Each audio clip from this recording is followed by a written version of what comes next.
오늘도 예배하는 여러분 가운데 하나님의 은혜와 평강이 함께하길 기원합니다. 오늘은 욕망의 지향과 낭만의 지향. 제목 한 번만 보죠.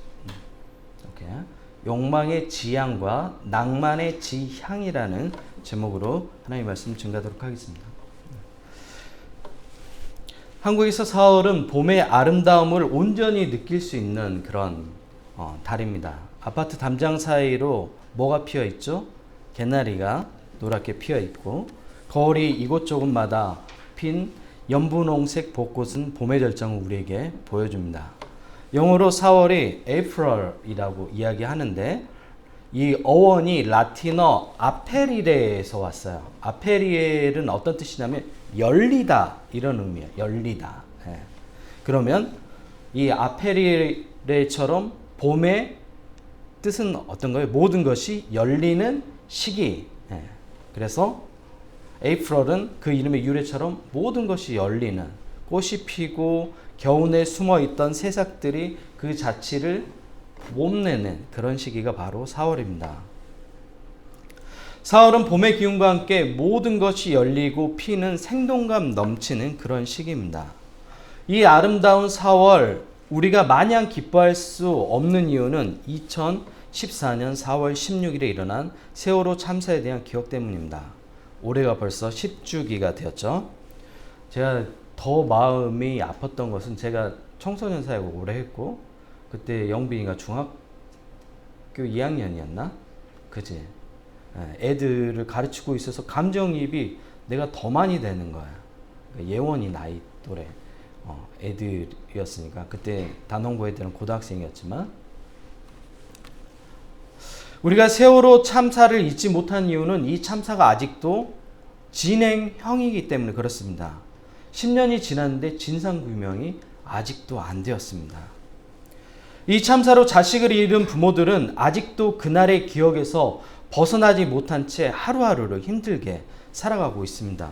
자식이 죽은 것도 억울한데 그 원인이 아직도 제대로 규명하지 못한 현실이 야속하기만 합니다.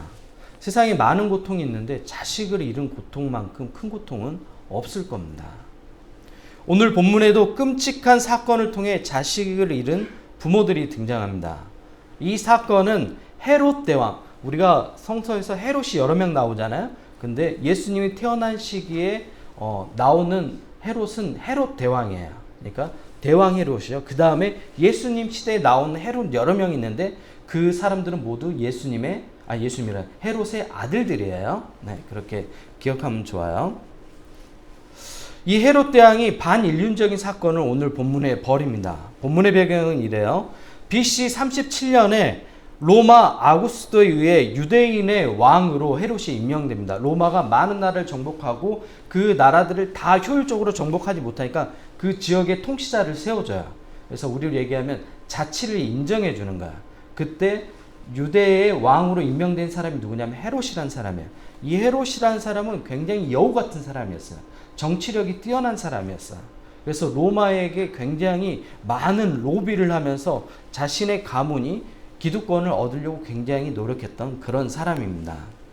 헤롯의 캐릭터가 어떤 사람인지 그려지시죠? 네.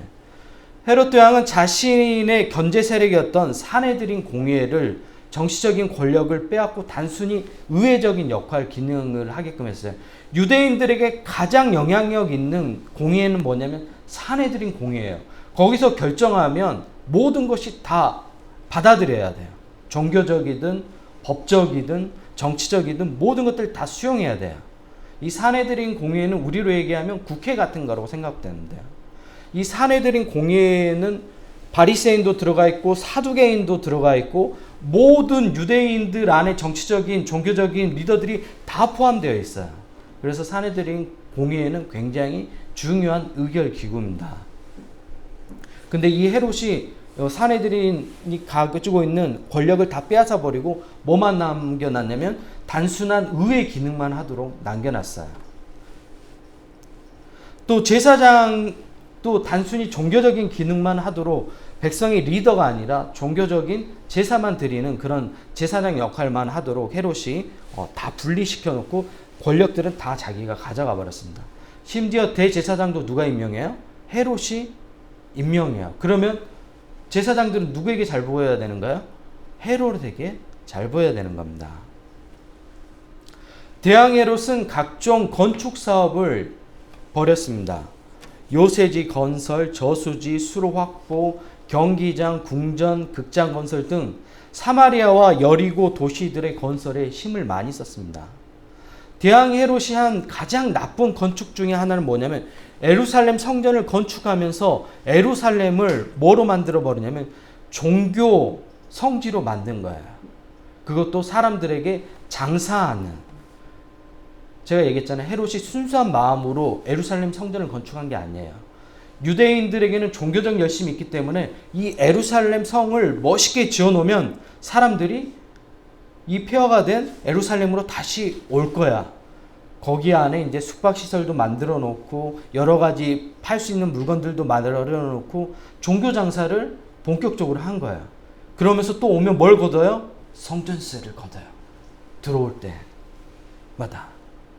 굉장히 머리가 비상한 사람이 바로 헤롯 대왕이었어요. 예루살렘 도시 전체를 종교장사 전시장으로 만들어버렸습니다. 그의 전략은 적중했고 주변 나라에 흩어져 있던 신앙심 깊었던 디아스포라 유대인들, 흩어져 있던 바벨론 포로로 잡혀가면서 주변의 모든 나라로 흩어졌는데 그 유대인들을 디아스포라라고 이야기해요. 디아스포라 유대인들이 1년에 3번씩 예루살렘을 방문했는데 그때마다 막대한 수익을 헤롯은 얻게 됩니다. 대왕 헤롯은 막대한 권력과 돈을 가졌음에도 불구하고 항상 불안했습니다. 그의 욕망은 현재에 이르게 했지만 그의 욕망이 그를 끊임없이 불안하게 만들었어요. 왜 불안했을까요? 대왕 헤롯이 모든 걸 가졌잖아요. 사내들인 공예가 가지고 있는 권력도 가지고 왔죠. 대제사장이 가지고 있던 권력도 가지고 왔죠. 모든 것들을 권력을 다 쥐고 있는데 왜 불안했을까요? 왜 불안했을까요? 계속해서 마음이 불안했어요. 왜 불안했을까요? 욕망이 헤롯을 계속 불안하게 만들었어요. 뭐가 불안했을까요? 자기가 가진 이 권력을 누군가가 빼앗을까 말까 불안했던 거예요. 그래서 날마다 초조하게 하루하루를 살았던 사람이에요. 어느 날 자신의 아내 마리암느가 자신의 숙부와 함께 자신의 왕권을 빼앗아 갈 거라는 두려움 때문에 자신의 아내와 숙부를 죽여버려요. 뭐 때문에요? 자기 안에 불안 때문에. 심지어 처남, 조부, 모친, 2 아들까지 죽여버려요. 왜요? 자신의 욕망 때문에. 왜? 내가 가지고 있는 왕권을 빼앗을까봐 두려운 거예요. 누가? 가족들이, 자식이. 고삐가 풀린 그의 욕망은 그를 광기의 사람으로 만들었습니다. 그때 동방에서 온 사람들이 유대인의 왕으로 태어난 아기가 어디 있냐고 이야기합니다. 그랬더니 예루살렘 성이 발칵 뒤집어져요. 왜요? 예루살렘 성을 통치하는 왕은 누구예요? 헤롯 대왕이었는데 동방에서 별을 보고 온 사람들이 이야기하는 거예요. 우리가 신성이 탄생한 걸 보고 여기까지 쫓아왔는데 유대인의 왕이 될 아기가 태어났을 건데 어디 있냐고 물어보는 거야. 엄청나게 분노하기 시작하죠. 누굴 죽였어요? 자신의 가족까지 죽였던 사람인데. 대왕 헤롯은 극심하게 불안해졌습니다. 자신의 자리를 누군가 빼앗을지 모른다는 두려움이 그의 삶 전체를 삼켰어요. 대왕 헤롯은 눈에 보이는 것이 없었습니다. 그는 대제사장과 백성의 서기관들을 모았고 유대인의 왕으로 태어날 아기가 어느 도시에 태어난지 물어봐요. 서기관들은 또 성경을 많이 연구한 사람들이잖아요. 그래서 찾아보니까 어디예요? 후보지 1위가 베들레헴인 거야. 베들레헴이 후보지 1위예요. 또 대왕 헤롯은 동방에서 온 박사들에게 자신도 새로운 왕으로 태어난 그 아기에게 경배하고 싶다고 거짓말해요. 그래서 자신에게 꼭 알려달라고 얘기해요. 찾으면. 동방에서 온 박사들이 아기 예수님을 만나고 꿈에 천사들이 나타나 헤롯에게 가지 말고 고국으로 돌아가라고 명령합니다. 그랬더니 동방의 박사들은 어떻게 했죠? 헤롯의 명령에 따랐나요? 아니죠. 하늘의 명령을 따라서 헤롯의 명령을 어기고 자신의 고국으로 돌아갑니다. 하나님은 요셉과 마리아에게 헤롯이 아기를 죽이려고 하니 애굽으로 피하라고 말합니다. 밤에 요셉과 마리아는 아기 예수님과 함께 애굽으로 내려갑니다. 동방에서 온 별을 연구하는 박사들에게 소식이 없자 헤롯은 그제서야 자신이 속은 줄 알게 돼요. 그의 분노는 광기로 변했고 베들레헴과 주변에 있는 모든 마을에 있는 2살 이하의 아이들을 모두 영아들을 다 살해하게 됩니다. 한 생명이 태어나면 얼마나 귀해요. 우리가 그 아이에게 분노를 느끼나요? 두려움을 느끼나요? 이 어린아이가 나의 왕위를 빼앗아갈 거라고 생각해요? 근데 헤롯의 욕망은 그를 사람답지 못한 사람으로 만들어버렸어요. 그 어리고 귀여운 아이들을 다 죽여버려요. 심지어 한 마을을 초토화시켜버리죠. 이 탄식 소리가 얼마나 큰지 라마에서 슬퍼하며 크게 통곡하는 소리가 들렸다고 얘기합니다. 그 후 헤롯 대왕은 70세에 죽고 그의 세 아들 아켈라오, 안디바, 빌립이 유대 지역을 분할 통치하게 됩니다. 아버지가 죽고 난 후에 자식 3명이 유대 지역을 나눠서 통치하게 돼요.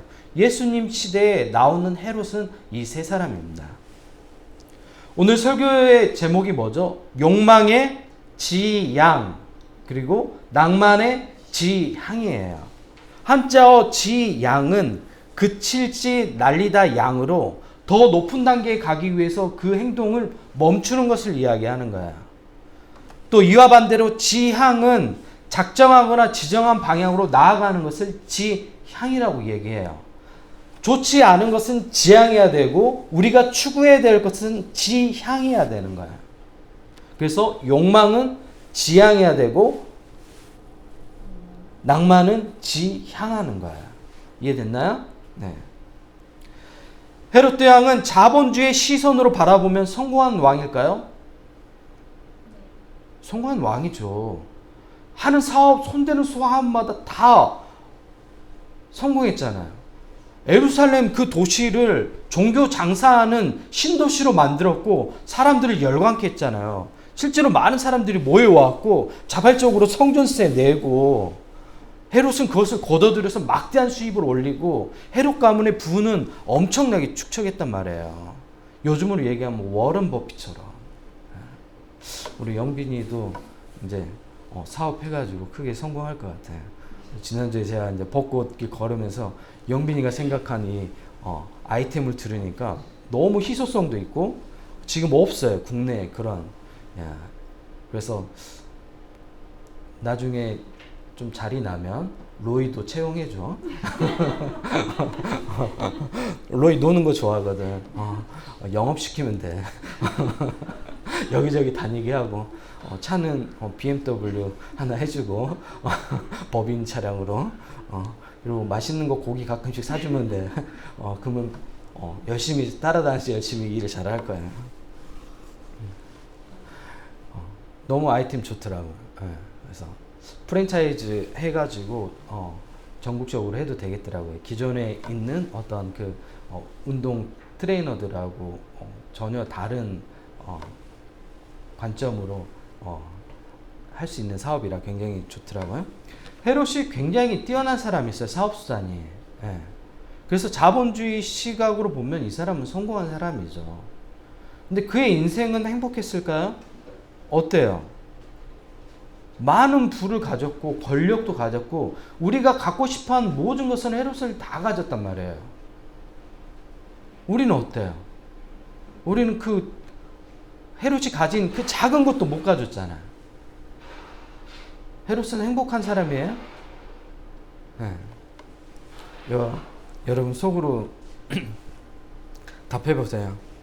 동방에서 별을 연구하다가 신성이 떠서 그 별을 따라온 박사들은 행복한 사람들이었을까요? 어때요? 그 먼 곳에서 당시에는 점성술이 유행했어요. 점성술이라는 것은 무엇이냐면 하늘의 별자리를 통해서 인간의 운명이 정해져 있다고 믿었던 거예요. 근데 새로운 신성이 떠올랐어요. 이 신성은 전에 보지 못했던 신성이었어요.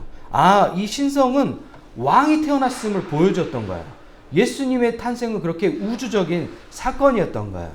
그 별을 보고 막연히 쫓아왔어요. 그리고 드디어 누굴 발견했어요? 아기 예수님을 발견했어요. 자신들이 가져온 예물을 드리고 자신들이 그 별을 통해서 느꼈던 그 감정을 아기 예수님을 통해서 고스란히 느꼈어요. 그리고 행복한 마음을 안고 다시 고국으로 돌아갔어요. 이 사람들은 어때요? 낭만을 지향한 사람들 같아요? 그죠. 누가 거기다 돈을 써요. 거기서 오는 경비가 어디예요? 에? 그 많은 경비 왔다 갔다. 심지어 헤롯의 위협까지 느꼈잖아요. 헤롯이 죽였으면 죽을 수 있는 상황이었던 거예요. 그런데 낭만을 지향했던 사람들입니다. 동방의 박사들은 행복했을까요? 네, 행복했습니다. 왜냐하면 그들이 가진 낭만이 그들의 내면의 욕망으로 물들지 않게 만들었기 때문에 그렇습니다.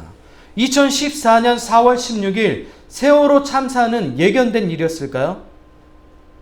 예견된 일이었습니다. 세월호는 1994년 6월 일본 나가사키 하야시카네에서 건조된 여객 화물선입니다. 이 오래된 배를 청해진 해운이 2012년 10월 중고로 사왔어요. 오래된 배를 중고로 사오면 위험해 안 위험해요? 위험해요. 근데 거기다가 위험한 데다가 뭐까지 했어요? 불법으로 사람들을 더 많이 싣기 위해 중축까지 했어요. 안 그래도 위험한 배에다가 중축해가지고 사람들을 더 실었으니 더 위험한 상황이 되었던 거예요. 그럼 도대체 왜 이런 짓을 했을까요? 왜? 돈을 더 벌려고 한 거예요. 그 오래된 배를 일본에서 사와가지고 그것도 불법 증축해가지고 어디만 깨끗하게 꾸몄어요? 겉에만. 굉장히 위험한 상황이었던 거야. 사람들은 이 말도 안 되는 어처구니 없는 행동을 한 이유는 단순히 욕망 때문입니다. 세월을 초월하라고 지은 세월호는 세월을 초월했나요? 세월을 초월하지 못하고 어디로 빠져들었어요? 바다로 가라앉아 버렸습니다. 일본에서 운항한 오래된 배를 가지고 와서 버린 참사죠. 세월호 참사는 예견된 참사였고 욕망에 눈이 먼 사람들이 저지른 참사입니다. 오늘날 우리가 사는 사회는 욕망을 부추기는 시대입니다. 아무리 좋은 말과 논리로 포장해도 결국 욕망의 시대이고 야만의 시대입니다. 욕망은 인간을 노예로 만듭니다. 우리의 욕망은 우리가 노예가 되는 순간 사람다움을 잃어버리게 합니다. 욕망이 지향하는 방향과 사람다움은 정반대 방향에 있어요. 그래서 욕망이 지향하는 방향으로 계속 가버리잖아요. 그러면 인간다움을 잃어버리게 된 거예요. 그 대표적인 사람이 누구예요? 오늘 헤롯이에요. 욕망은 끊임없이 우리에게 사람다움을 포기하도록 강요합니다. 그 욕망을 가지면 가질수록 우리는 인간성을 상실하게 되는 거예요. 대왕 헤롯이 저지른 만행은 욕망에게 자신의 존재를 내어맡긴 결과입니다. 어떻게 갓 태어난 그 소중한 생명을 죽일 수 있어요? 그것도 모든 권력을 가진 왕이, 그것도 백성들을 돌보아야 할 왕이 어떻게 그런 끔찍한 행동을 저지를 수 있는 거예요? 그의 욕망이 사람다움을 잃게 만든 것입니다. 세월호 참사도 마찬가지죠. 자신들의 경제적 이익을 위해 304명이라는 소중한 생명을 빼앗게 만들었습니다. 더 정확하게 말하면 304명의 목숨을 빼앗은 것이 아니라 그들의 가족, 그들의 부모들, 그들의 모든 그들을 아는 친구들의 생명까지 다 빼앗은 거예요. 그 소중한 가족을 잃고 친구를 잃고 제대로 삶을 살아갈 수 있어요? 못 살아가죠. 부모는 못 살아가요. 저는 상상도 하고 싫어요. 근데 그런 끔찍한 일을 돈 몇 푼 벌겠다고 버린 거예요. 우리가 사는 세상은 욕망의 시대, 야만의 시대가 맞습니다. 하지만 아직도 낭만이 있죠. 타인의 고통과 함께하는 사람들이 있습니다. 10년이 지났지만 아직도 세월호 유가족을 위로하고 함께하는 사람들이 있습니다. 이들이 진짜 선한 사마리아인입니다. 이 땅에서 예수님의 사랑으로 이웃과 함께하는 진짜 신앙인들입니다. 욕망을 지향해야 합니다. 그렇지 않으면 우리는 계속해서 이러한 참사를 겪게 될 것이에요. 제가 예언할게요. 우리의 시대가 이 욕망의 시대로 가는 것에 대한 브레이크를 밟지 않으면 우리는 계속해서 이런 참사를 우리의 눈으로 목격하고 언젠가는 우리의 가족이 이런 참사를 겪게 될 것입니다. 세월호 참사, 이태원 참사, 해병대 최수근 상병, 이 희생된 모든 젊은이들은 어른들의 욕망이 버린 결과물입니다. 얼마나 더 생떼 같은 목숨들이 희생돼야 이 욕망을 멈출까요? 인간은 스스로 욕망을 절대 멈추지 못합니다. 그래서 필요한 게 바로 낭만의 지향이에요. 좋은 것을 바라볼 때 우리는 좋은 방향으로 걸어가게 되어 있어요. 우리 애들한테 나쁜 짓 하지 마라 하지 마라 하지 마라 하면 더 하게 될까요? 안 하게 될까요? 더해요.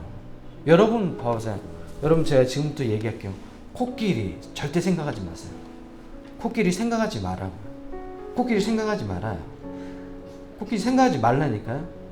이러면 계속해서 코끼리를 생각하게 돼요. 인간의 심리가 그래요. 욕망을 계속해서 생각하지 말라고 한다고 욕망이 생각이 안 나는 게 아니에요. 그럼 반대로 어떻게 해야 되죠? 좋은 것을 바라봐야 되는 거예요. 좋은 것을 지향해야 되는 거예요. 그럴 때 우리가 욕망을 억제할 수 있어요. 낭만의 지향은 여러분의 가슴을 훈훈하게 만드는 모든 일입니다. 낭만의 지향은 하나님이 우리를 통해 이루고자 한 하나님 나라의 모습입니다. 함께 살아가는 세상입니다. 이 낭만의 지향을 가장 잘 보여주는 것이 바로 예수님의 십자가이잖아요. 타인을 위해 나를 희생하는 사랑. 아파하는 사람들과 함께 아파하고 야만의 시대에 저항하는 것이 바로 낭만을 지향하는 것입니다. 헤롯의 강력한 권력에 저항해 헤롯의 지시를 무시하고 다른 길로 돌아간 동방의 박사들, 국가 거대한 권력에 저항한 사람들이죠. 낭만의 지향은 욕망의 노예가 되어 괴물로 변해가는 우리의 자신을 지킬 수 있는 유일한 방법입니다. 지금 내가 어떤 존재로 살아가고 있는지 여러분이 여러분의 욕망을 어떻게 하고 있는지 바라보면 돼요. 여러분 내면을 들여다보세요.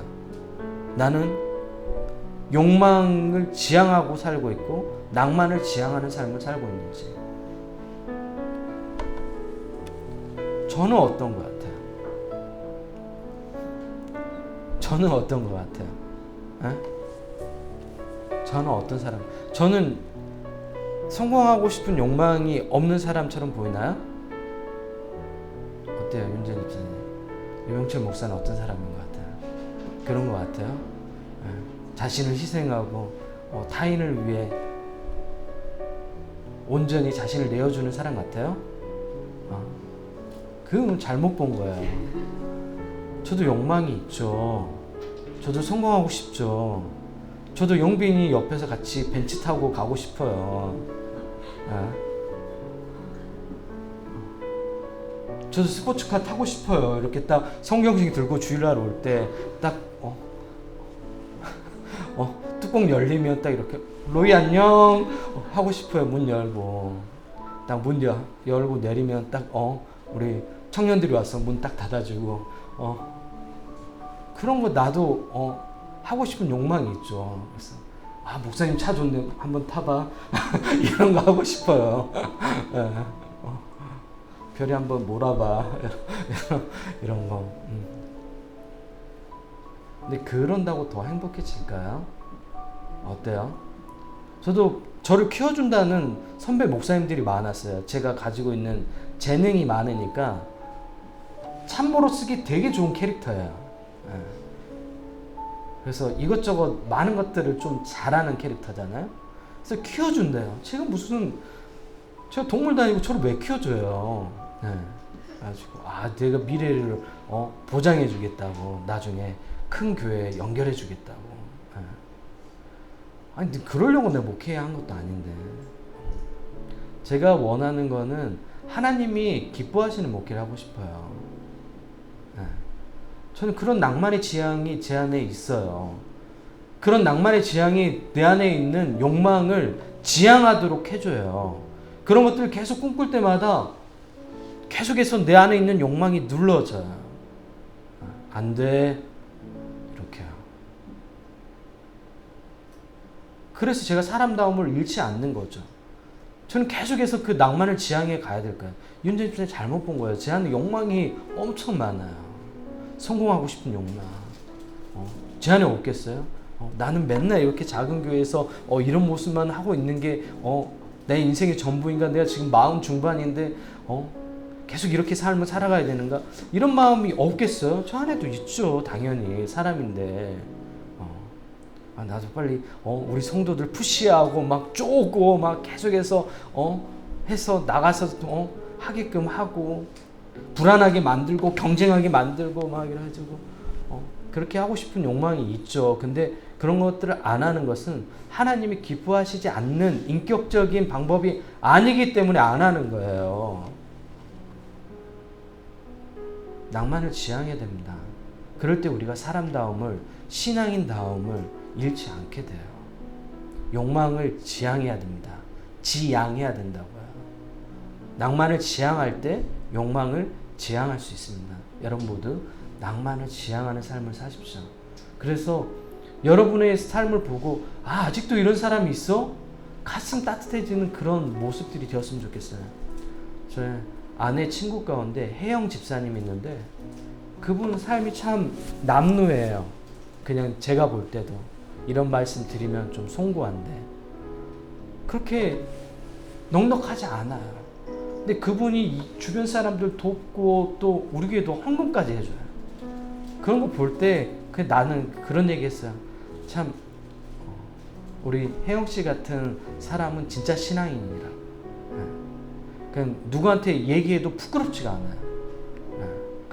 내가 감동이 돼요. 그분의 삶을 보면 어떻게 한 여자로서 이렇게 삶을 살 수 있을까? 정말 대단한 것 같아요. 그럴 때 낭만이 느껴져요. 아직도 이런 삶을 사는 사람이 있구나. 나도 그런 삶을 계속 살아가야 되겠다. 이런 사람들 보면 힘이 나요. 앞으로 이 방향으로 가야 되겠다. 여러분도 그런 낭만을 지향하는 이제분께 성도들 모두 되었으면 좋겠습니다. 같이 기도할까요?